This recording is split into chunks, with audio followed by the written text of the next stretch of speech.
mbokk yi jërë ngeen jëf seen ànd ak télévision Futur Média ñu am mbégte ànd ak yéen ci xibaaru marax yi ci kàttanu borom yi ñu becci leen ponk yi ci gën a fës bokk na ci marche bi Y'en a marre namoon amal ci àjjuma ji ngir ñu bàyyi kilifa féexal ko ca kaso ba préfet tere na ko gàntal na ko arrêté Ousmane Ngom la fësal bokk ci it yoon ya ñu bëggoon a jaar ci àjjuma ji rawatina ci ngoon si dafay xat lool kon trouble à l'ordre public ak entrave à la circulation la jàpp ni day am ba tax tere na ko liggéeykat yi xëyee ca Albert Royer hôpital ba daal di nañuy dellu buum ca boy ga ak ñaxtu la ko waral direction générale hôpital bi wàccoowul ak la ñu xaatimoo ñoom rawatina ci seeni ndàmpaay taxaw seetlu ci wàllu guerre ak quinzaine nationale biñ ko jagleel di tàmbali tey jii ak lutte contre la fraude ca Tëngéej foofu lañ ko mandargale danañ fa dem ak kaddu yiñ ca yëkki Seydou Dalein Diallo ca Guinée moom siiwal na ni léegi danañ xam ban app la transition bi samp gannaaw coup d'état bi di am foofu ca Guinée parti politique ya ba nu dajee fukki weer ak juróom la ñu proposé des na ko dëggal bonne feuille de la rédaction muy téere bi ñu leen di miineel alxames gu nekk Abdou Diaw moo ko bind bi yoon xam-xamam màcc ci wàllu koom économie comprendre les termes de l'économie dinañ ci ànd ak Ibou Diouf nees kiis ñu yaatal ci kàttanu borom bi.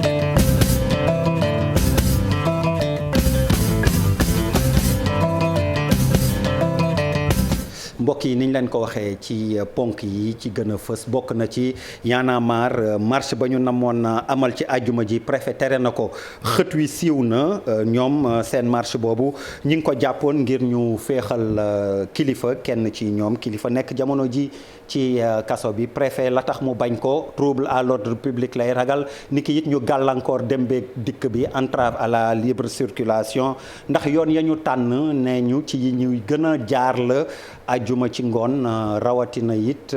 arrêté Ousmane Ngom si woon fi jamonoy maître Abdoulaye Wade bi mu yoree nguur gi dafa tere manifester ci zone yooyu nga xam ni ñoom fa lañ ko bëggoon amal ba léegi ci wàllu xibaar dañuy àddu jëmale ci hôpital xale yi Albert Royer fii ci Fann ña fay xëyee di fa liggéey dañoo amal sit-in ci alxames gi mu ngi xeetu ñaxtu woo xam ni ci grève la ñuy mujjee la ñuy ñaawlu mooy ñàkk wàccoo kilifteef ba ca hôpital ba rawatina direction générale bu Albert Royer ca la ñu xaatimoo ci seen i ndàmpaay Basirou Fall moom moo yor kàddu personnel bi ñu fay liggéeyee ca conseil d'administration bi. ñu defoon depuis quelques semaines yaakaar naa ne àdduna bi yëpp jotoon nañ ci muy doxi ñaxtu bu ñu doon dox te ñu mujjoon signé ci benn protocole d'accord entre administration yi ak les partenaires sociaux mu nekkoon nag un minimum nécessaire pour au moins le personnel parce que nag xëy na accepté woon nañ ko juste pour essayer de sauver par exemple la vie des enfants parce que nag Albert Royer dafa nekk loo xam ne nii un hôpital de référence sous-régional waxatuñ national mais sous-régional la am na fu muy dem ba toll xëy na ñun ñëpp dañuy naan on est responsable ci lu nga xam ne ni moom moo fi xew taxawoon na ñun ñëpp ñu arrêté lu nga xam ne ni moom lañ doon def ci lu ñu digoon nag dafa nekk loo xam ne ni tey ñoom dañ koo génnee teg fële mu nekk loo xam ne ni personnel bi vraiment waruñ ko mënuñ ko dégg te mënuñ ko d'accord parce que nag au mois de janvier am na yu bëri yoo xam ne ni waroon na xew même avant janvier bi am na lu bëri loo xam ne ni waroon nañ ko commencer xaatim war ko commencer doxal malheureusement amul lenn loo xam ne ni dox na ci muy mise en place commission yi muy arbre de Noël bi muy l'augmentation des indemnités loolu yëpp ci projet de budget 2022 bi gars yi dañ koo génne teg fële. ñi yëngu ci wàllu publicité danañu clamé ji ci yoon waa Descos ndax seen panneau publicitaire yi ci mbedd mi te ñu daaneel ko janoon nañ ak taskati xibaar yi siiwal loolee tey artu it kilifteef gi ci gendarmerie ndax Descos ci ñoom la bokk Fat Bintou Konté Pape Sangone Mbaye teewe nañ conférence de presse ba. ñu yaakaaroon ni dañ leen di déposer li nga xam ne moom moo di seen i panneau publicitaire ñi nga xam ne ñoo di régie publicitaire yi fi mu toll nii dañoo gis ni seen panneau yi waa Descos dañ ko yàq caxatee ko. ñoo ngi wër ci mbeddum Dakar yi mbedd yi ci gën a fës di ci mën a corniche Dakar Almadies jàpp Léopold Sédar Senghor ancien aéroport bi route Patte d'Oie bi jël yoonum pompier lépp lu fa nekkoon ci panneau publicitaire teggiwuñu ko waaye dañ ko yàqat bu nga xamante ne nag jéggi na dayoo. ba pare li ci gën a doy waar moo di képp kuñ ci waxal ngir xam mbir mi nu mu demee noonu kenn nangu ci endossé li nga xam ne moom moo di responsabilité bi li xel bu gàtt ñu mën a intégré mooy le préfet de Dakar parce que moom lañ daan waxtaanal l'AGEROUTE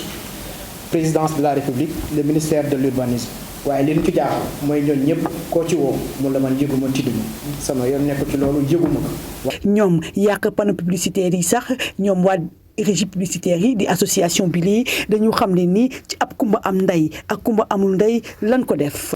militaires yi nga xamante ne mooy gendarme d'escorte yi dañ leen jox ordre pour ñu dindi lépp loo xamante ne dafa nekk ci axe tronçon yooyu Clédor cité lépp mais dañoo remarqué ne gendarmerie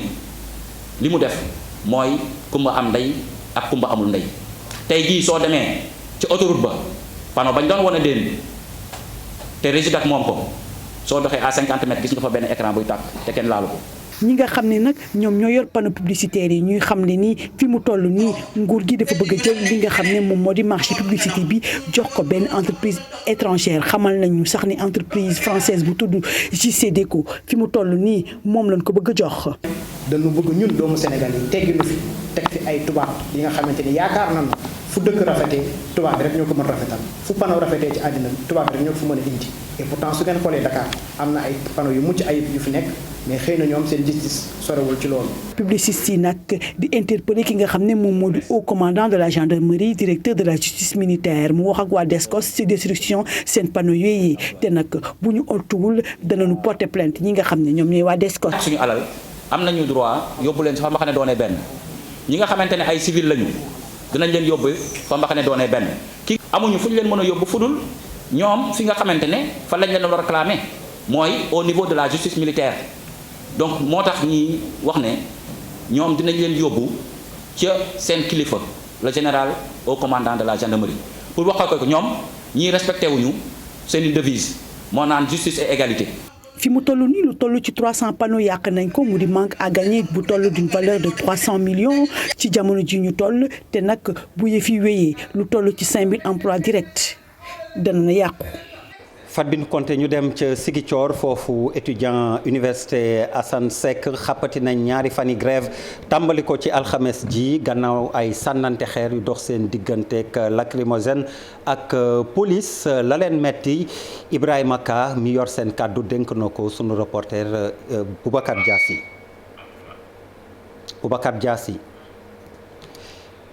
ñàkkul ba dinañ ci dikkaat bu élément bi teewee ak régie bi ca Tëngéej moom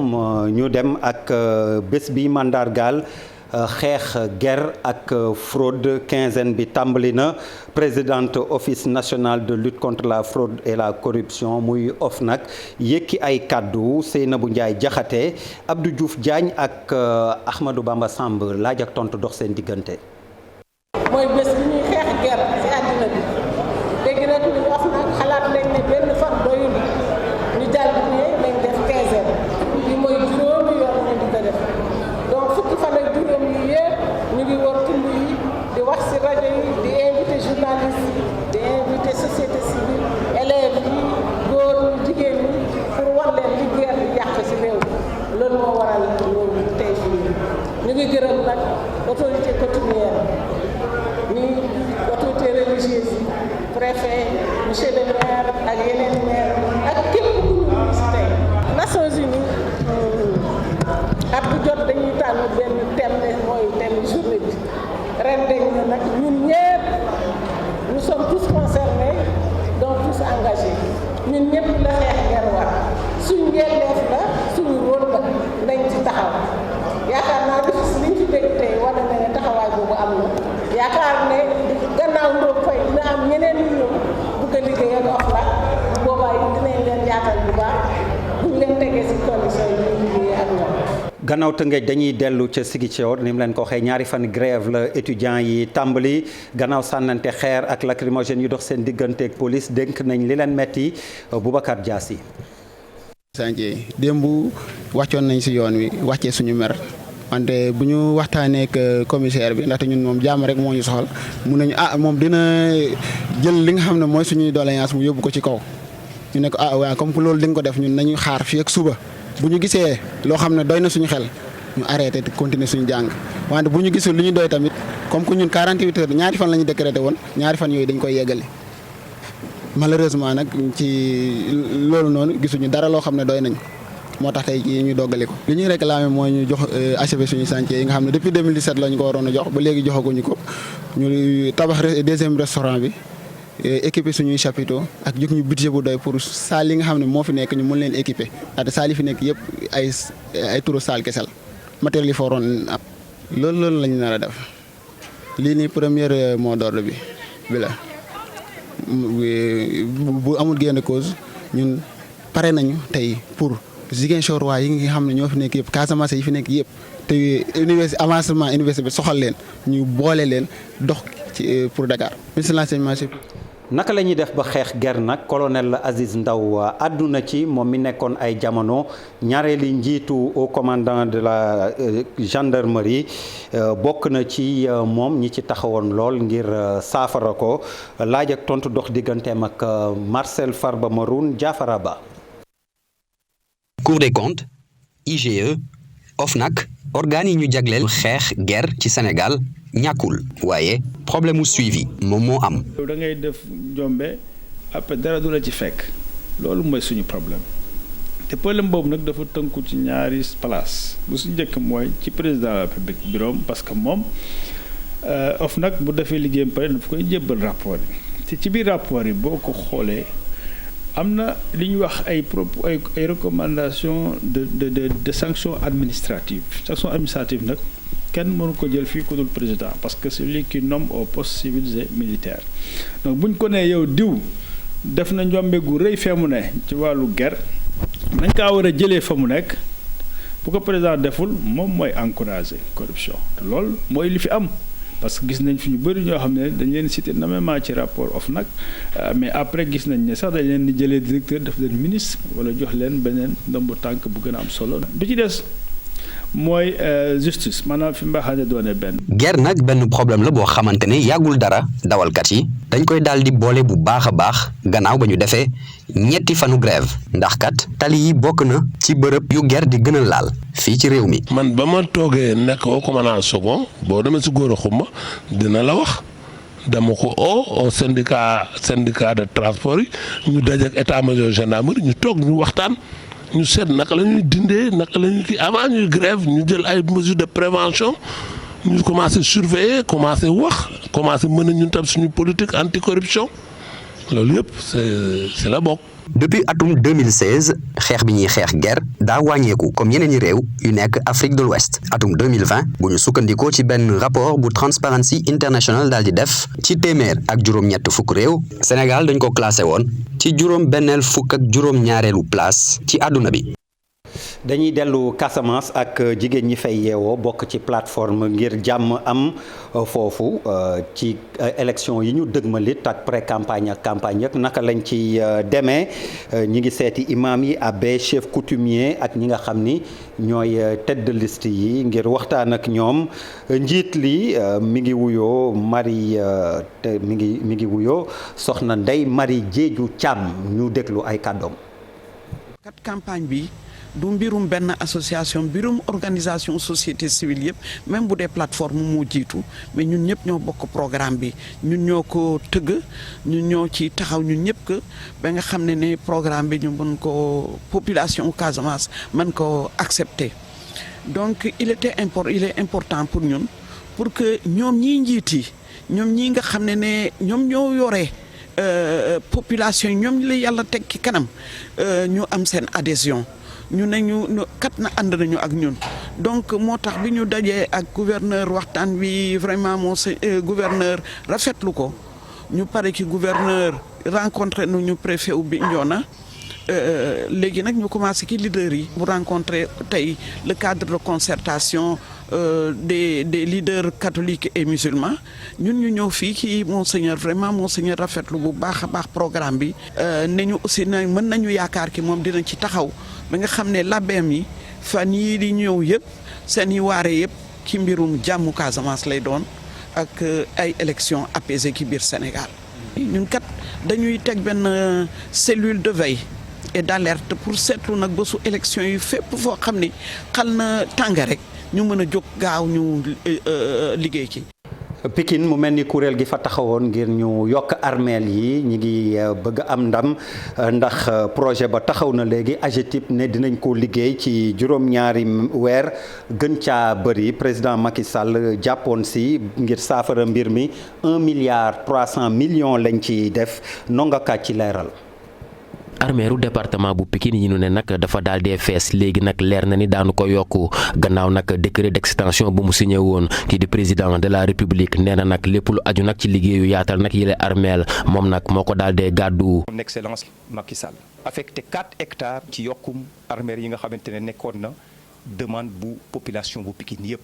commandité étude ba nga xamante ne war na ca jëm ci 1,359 milliard francs CFA. Monsieur le président de la république jël na entièrement responsabilité bi nga xamante ne mooy financer ko ci gafaaka boppam travaux yi nga xamante ne war na durer 7 mois. ngir nag ñu daal dee yokk nag yile armeel doomu Pikine yëpp nag jugoon am ci nag taxawaay gu mat sëkk waa collectif sama suuf ma yokk sama armeel doonoon nag kuréel gi nga xamante ni moo gàddu woon nag lii di xeex bi. ñun ñoo bokk xalaat ne fi mu nekk armeel yi armeelu Baxiya Touba comme yooyu noonu lay mel am tabax lépp ay plaque lay nekk. yaatalu armeel yi nag ci 4 hectares dina yàq nag ñi nga xamante ni ñoo doon liggéey ci barab ba ni ko na ma amal mu nekk nag ñi fa doon amal mbayum dër te fi mu toll nii waa mairie ville de Pikine ni nag lépp lu jëm nag ci seen nàmpaay ñoo ko daal dee sasu. keroog ba ñu demee ci Moustapha Ndiaye xamaloon nañu ne maraîchers yi nga xam ne ñoo nga fa recensé nañ leen ñun ville de Pikine mën nañoo jéem a duggal suñu loxo ci loolu pour jàppale aussi ña nga xamante ne ñooy population Pikine te amoon foofu ay bërëb yoo xam ne fa lañ daa dem di jant seen doole loolu donc arrêté nañu ko ak monsieur le préfet. sëgu jullit yu Pikine yi nag ñu daal di koy xàll ci lu yemook ci ñeent ci ay hectares daal di koy ubbi nag ca atum 1952. ca Matam naka la ñuy def ba béy dundee bi rawatina ci wàllu ceeb nekk lu ñuy dund am na ndaje mu matale CRD goo xam ni ñi ko séq bokk na ci waa BID Banque islamique de développement ngir ñu gën a yaatal foofu mbéyum ceeb mi Ali Bandel Niang teewe na CRD boobu. projet bu bees bi nga xam ni door na yëngu-yëngam fii ci Matam mu ngi jublu ci wàllu fexe ba soppi xar kanam ni ñuy béyee ceeb ci diwaanu dexub Sénégal gi lee gannaaw bi ñu sampoo bu baax a baax li ñuy jublu itam moo di fexe ba lépp lu jëm ci wàllu chaîne de valeur ñu indi ko ci biir filière bi lee lépp rek ngir gën a kattanal béykatu ceeb yi nga xamante ni ay jafe-jafe yu metti la ñuy dundee. mais particulièrement ci zone bi nga xam ne mooy zone bi ñu nekk tey muy la zone nord ñaari centre d'intérêt le projet bi am fii. loolu mooy lan mooy dina mettre en place une ligne de financement islamique boo xam ne dañ koy def au niveau de la LBA pour permettre l'ensemble des acteurs ñi nga xam ni ñooy baykat yi ñooy ñi nga xam ni ñooy transformer ñi nga xam ni ñooy def activité commerciale acteurs yi nga xam ne daal ñoo nekk ci chaîne de valeur bi kenn ku ci ne mën a am possibilité mën a jot ci financement yooyu gannaaw loolu aussi projet bi dina mettre en place ay magasins de stockage donc loolu aussi amul xejj amul seen donc képp ku nga xam ne dem nañ ba jàpp ni magasin boobu yell na ci yow aussi ak bërëb yi nga xam ne jàpp nañ ni foofu la war a mën a nekk aussi su boobaa aussi projet bi dina ko mettre en place. bu ñuy wax production de riz yaakaar naa ni la zone nord moo jiitu zone boo xam ne ñu ngi koy tudd ci wàllu mbayum ceeb. donc certes ça ne veut pas dire que ni problème amatul mais gis nañ ni performance yi nga xam ne am nañ ko ci zone bi moo raw fuuf yeneen gox yi nga xam ne ñu ngi fay bay mbayum ceeb. ay tool maanaam ay aménagement hydro-agricole yi ñu war a amal waaye itam fexe ba gën a investir ci wàllum qualité semence maanaam jiw yi ñuy jox baykat ya bokk na ci ñaari jumtuwaay ñu bëgg a soxandikoo ngir suqali wàllum mbayum ceeb ci diwaanu dexub Sénégal gi lee gannaaw itam jafe-jafe yi nga xamante ni mbokk baykat yi am nañ ko rawatina ngir jotandi ci crédit bi war a jógee ci banque bi di LBA. projet bu bees bi nga xam ni nguuru Sénégal moo ko financé ci jàppandalu BID am na yu koppar itam yi ñu war a jagleel baykat yi ñu daare ko nag ci taarixub l'islam. dañuy des ba léegi ci wàllu mbéy mi Ali Bandel Niang ak bii yoon diggante Diogo ak Kayar la fa béykat yi am ci suppomek carotte macha allah la ñuy tiit kañ mooy mu des seen loxo ak importation yi maanaam yiy jóge bitim réew di fi dugg kon ñuy sàkku ci nguur gi ñu taxaw si ngir mu bañ a yàqoo seen loxo nu ñuy def ba jaay Cheikh Anta Diop say latiir ci leeral. li ko daggee Diogo ba Kayar daanaka tool yi rafet na ren ji de ñi ngi fas yéene door campagne bi subi ak carotte ji rafet lool ci zone des Niayes nee nañ ren ji am nañu yaakaar am ci ay toni ton yëpp a ngi ñor fi mu ne nawet bi gis nga ko ni moom it ñor na kii ñor na lu ci des de amatul benn guddi supame bi noonu joxute bi noonu basante bi noonu ak yeneen. daanaka marché bi nag léegi ñu ubbi ko chou yeeg carottes yi yépp ñor nañu ci biir tool yi waaye nag ñii di yëngu ci wàllu mbayam dër nee nañ bu nguur gi jëlulee pexe dakkal lépp loo xamante ne lijum yi jóge bitim réew la bu ñu sàgganul li leen daloon daaw moo leen di dalal ren. nga ñoral ko bëgg koo jaay ñu ni importé baa ngi ci marché bi nga wax ñu ni importé bi kat dugg na fi ba pare ñoo wax ñu ne la baare nañu bato bi waaw bu fekkente dañ ni weer bi bu ci la ñuy baare bato bi nga dugal sa fukki conteneur est-ce que baare boobu am na njëriñ amul njëriñ baare bi dañu ko baare ci marché bi dat sàngam buñ ci yeggee buñ fi gisate carotte gi bu ma la aaye weer wi nga dugal lu bari ci biir marché bi duna amal njëriñ. rax ci dolli am nañu ay jafe-jafe lu jëm ci wàllu engrais bi nee nañ njëg gi dafa yokk lool. bu ñu xoolee sac de engrais li muy jar musu koo jar te suñu mbay mi ñun moom rek la ñu yaakaar gouvernement bi nañu geesu teg ñu loxo. war nañ noo yërëm ci suñu mbay mi ndax suñu mbay mi la ñu am mën cee téye suñu doom yi ñu mën cee suturlu waaye bu ñu jàppee dinu jaay benn saako engrais 20 000 25 000 lii ñaaw na métti na. baykatu dër yi nee nañ Sénégal mën nañoo sax bañ a jéggaani ji di indi ay chou pomme de terre ak lu mel ni carotte ndaxte liñ ci bay fii ci réew mi bari na lool waaye seen jafe-jafe mooy amuñu fu ñu ko rënk ba du yàqu. niñ koy defee alxames gu jot ak les bonnes feuilles de la rédaction bi yoon ñu leen di miile que téere bi Abdou Diaw bind taskati xibaar bi ci wàllu économie la xam-xamam màcc comprendre les termes de l'économie et de la finance Ibou Diouf Ablaye Diallo. téere bi bokk na ci li ko tax a jóg fexe ba ñi nga xamante ne ñoo koy jëfandikoo ñu am gis-gis bu leer ci kàllaama bi ñu jëfandikoo bu ñuy wax ci wàllu koom-koom loolee la journaliste bi def. téere bi tey boo xoolee ay concept yoo xamante dañ ko bëri yu dañ si moom la ñu gën a faral di utiliser si wàllu média yi moom lañ boole si biir de sorte que boo ko liiree di nga xam lan lay wundu da nga xam lan lay firi donc moo tax presse bi boo xoolee moom moo nekk cible bi nga xamante ni mooy cible principale si ouvrage bi nga xamante ni peut-être def nañ ko. téere bi mu duppee comprendre les termes de l'économie et de la finance muy téere boo xamante ne rek dañ ko mool ci jamono joo xam ne ñu ngi amal waxtu budget fale ci assemblée nationale journaliste bi ñëwaat na ci solos bourse. parce que bourse aussi peut-être nit ñu bëri dañ naan bourse mais ku wax mu ne bourse pour ñeneen la alors que bourse pour ñëpp la boo xoolee tey expliqué nañ si biir livre bi nan nga mun a demee ba dugg bourse ba nga xamante yow boo yoree 20 000 francs sax mun nga mën a dugg bourse. fukki chapitre ak ñett lu toll ci ñaari téeméeri page ak ñaar fukk ak juróom-ñett mu doon ay textes yoo xamante ne doon na ko faral di fësal foofee ca quotidien national Le Soleil. boo xoolee chaque en fait altine bu nekk dañ daan génne numéro bi te dañu jàpp ne ñu daan lire dañ koy lire ba pare jël ko. wala ne la est-ce que doo ma ko yónnee ma denc ko parce que daf ma soxla ma ne est-ce que du ma ko boole yëpp def ko benn maanaam après ko jënd livre bi yëpp mu ngi ci biir. li ñu duppee tamit attractivité des investissements wax na ci bu baax a baax ndax gis na ne rek loolu moom taxawaayu journaliste yi la war a doon. képp koo xamante ni dafa am xaalisam war a jóge États-Unis bëgg a ñëw Sénégal premier réflexe bi muy def mooy day caytu xool dugg ci internet bi lëmët xool vraiment presse économique bi lan la wax ci Sénégal su fekkee ne lu mu wax maanaam baax na environnement bi baax na fiscalité bi et cetera loolu day gën a sawar mu ñëw. ci bile téere journaliste bii de Abdou Diaw fësal na bu baax a baax ne jamono ji ñu toll. bu ñuy wax ci wàllu koom-koom war nañu mën a am taskatu xibaar yi xam nu mu demee bu ko defee tamit ñu mën a gunge ñi nga xamante ne ñooy décider gën a fësal xibaar bu gën a baax. ca Guinée ana ban app la transition bi nar a duré Seydou Dalein Diallo siiwal ni fukki fan ak fukki weer ak juróom la ñu jàpp ñoom parti politique yi ba ñu waxtaanee waaye des na ci nguur gi ba tax ñi ngi taaxirlu ak déglu Seydou Dalein Diallo ci leeral. On considère que les militaires sont venus mettre fin à. kon militaires yi ñoom dañoo jàpp ni dañoo ñëw ngir dindi fi ab mandat goo xam te ne jaar ci yoon mandat gu illégitime ndaxte dëkk bi bu ñu fàttalikoo dafa nekkoon ci régime boo xam te ni da ko yàq mu nekk na kon pas bu njëkk bu ñu teg ngir dem ci li nga xam te ni moo di dell yëf yi ci yoon mu di ordre constitutionnel bi ñaareel bi nag moo di fexe ba taxawal ab constitution boo xamante ni dana dëgër lëkkale ñëpp.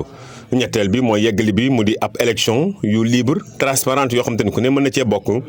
ci loolee nag ñoom ca la ñu engagé wu ñu leen ciy jàppale di leen félicité nga xëy ne kay li xaw a lënt suñu xel rek mooy transition bi moom ñu jàppagul date léegi kon nag du yéex rek ñu xam ban date kon la ñuy dem moo xam délai bi ndaxte CEDEAO kon moom juróom benn weer la waxoon ñun ñu bokkoon ci parti politique yi wax fukki weer ak juróom waaye tey mu mel nii dina am waxtaan ci diggante CEDEAO ak kon transition bi du ñàkk rek kon du yàgg dara ñu jàpp date man mii bokk naa ay élection yu bëri defe naa ñetteelu yoon bile bii ñu ñëw nag danaa ci bokk incha allah te foog naa ni ci élection rek laa am ngir doon président bu Guinée. C'était au pouvoir par la voie des urnes et puis c'est la seule voie que j'ai. mbokk yi loolu doon li fi gën a fës ci xibaaru marax yi ñu leen di gërëm di leen sant ci seen ànd ak TFM télévision Futur Média nees tuut Sara Cissé dina fi teew ci kattanu borom bi faram fàcceel leen xibaar yi ci nasaraan lay doon.